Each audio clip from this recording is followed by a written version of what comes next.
공동육아 시민교육, 육아를 위한 마음가짐, 육아는 학원이 없나요?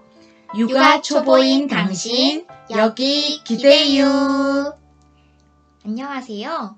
공동육아와 공동체 교육 활동가 박희정 OD입니다. 그리고 저번 주에 상견례를 마친 뜨끈뜨끈한 이제 곧 결혼할지도 모르는 청년입니다. 결혼을 준비하면서 앞으로 육아는 어떻게 해야 하지?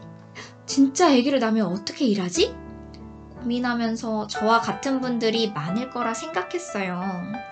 이 공동육아라는 육아의 한 줄기 희망이 사라지지 않길 바라는 마음으로 이번 자리를 마련하게 되었습니다.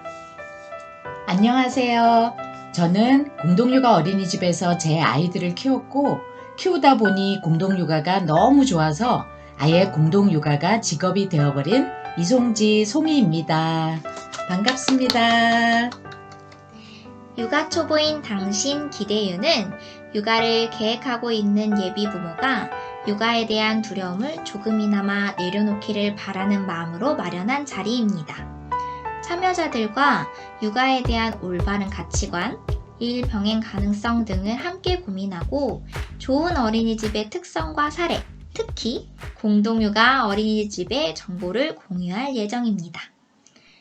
한 가지 질문을 해볼게요. 여러분이 생각하는 좋은 부모는 어떤 부모인가요? 아이를 위해서 우리는 어떤 부모가 되어야 할까요? 우선 아이들의 이야기를 한번 들어볼까요? 2012년 10월에 공동육아와 공동체 교육에서 어린이들의 행복한 삶을 위해서 어른들이 들어야 할 아이들의 목소리를 담은 선언이 있습니다. 어린이 행복 선언입니다. 마음껏 신나게 놀고 나면 행복해요. 놀 곳과 놀 시간을 주세요. 포근하게 안아주면 행복해요. 많이 안아주세요. 하늘을 보고 꽃을 보면 행복해요. 자연과 더불어 살게 해주세요. 맛있는 걸 먹을 때 행복해요. 좋은 먹을거리를 주세요. 책을 읽어줄 때 행복해요. 재미있는 책을 읽어주세요.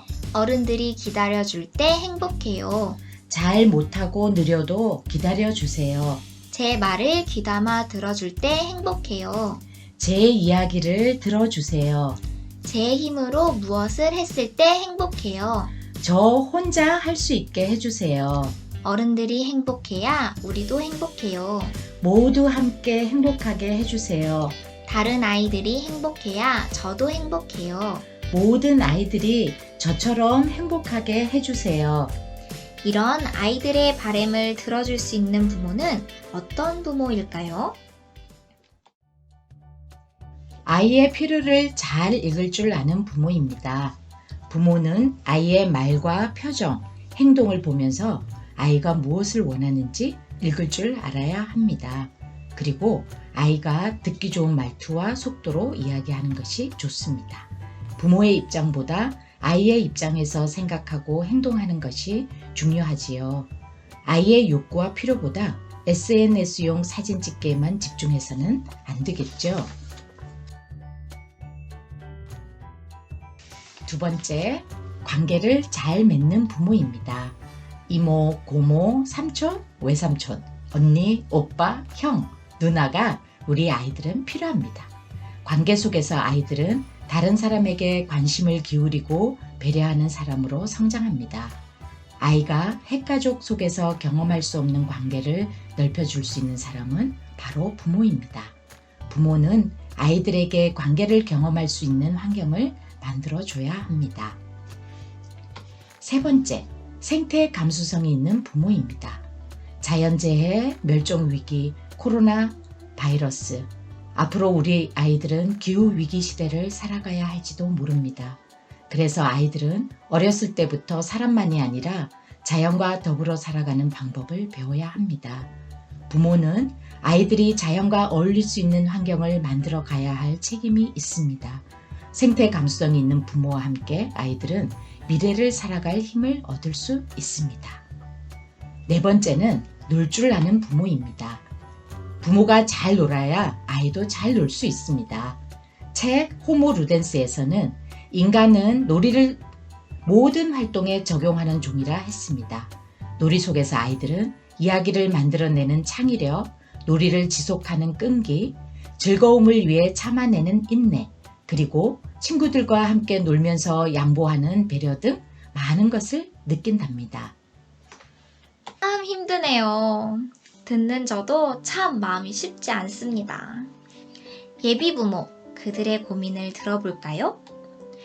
아이를 잘 못 기를까봐 두려워요.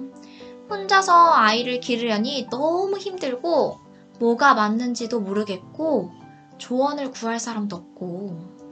네, 힘드시죠? 그래서 우리에게는 함께하는 육아동지가 필요해요.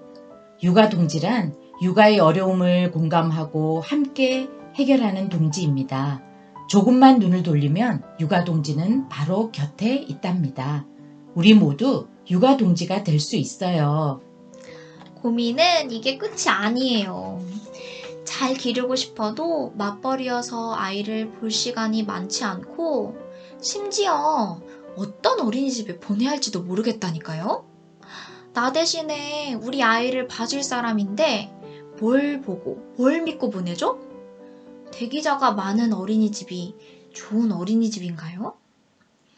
나와 함께 우리 아이를 돌봐줄 어린이집을 찾아야 하는데 어떤 어린이집으로 가야 할까요?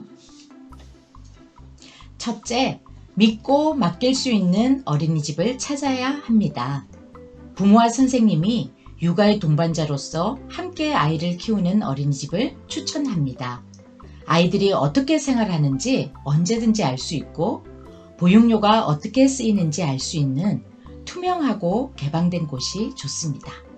그리고 어린이집 부모들끼리 교류가 활발한 곳을 추천합니다. 육아를 하다 보면 이것도 저것도 다 처음이죠. 5살 아이 부모는 5살이라는 말이 있듯이 우리도 동갑내기 친구가 필요해요. 어린이집에 다니는 가족들끼리 자연스럽게 소통하는 문화가 중요합니다. 소통을 하다 보면 갑자기 야근을 해야 하는 상황인 나를 배려해서 우리 아이도 내 아이처럼 챙겨주는 육아동지를 발견하게 될 거예요. 세 번째는 부모와 선생님이 자유롭게 소통할 수 있는 어린이집이 좋습니다. 부모와 선생님의 소통을 통해서 아이가 어떻게 지내는지 귀로 들을 수 있는 곳, 우리 아이가 어떻게 노는지 자연스럽게 눈으로 볼 수 있는 곳, 그런 곳이면 우리 아이가 어떻게 지내는지 알 수 있겠죠? 사진만으로는 온전히 알 수 없잖아요. 네 번째, 선생님도 존중받는 어린이집을 추천합니다. 모두의 인권을 소중하게 생각하는 어린이집. 선생님도 선생님으로 존중받고 아이도 아이로 존중받는 어린이집이 좋아요. 서로 존중받는 문화에서 아이들은 배려와 인권을 자연스럽게 배웁니다. 그리고 마지막, 환경적으로는 햇빛, 바람, 물, 흙을 만질 수 있는 것이 좋습니다. 어린이집은 아이들에게 문화적 질서를 배우는 공간이자 어른들에게는 열린 공간으로서 부모, 교사들이 함께 관계 맺고 소통하는 공동체 공간입니다.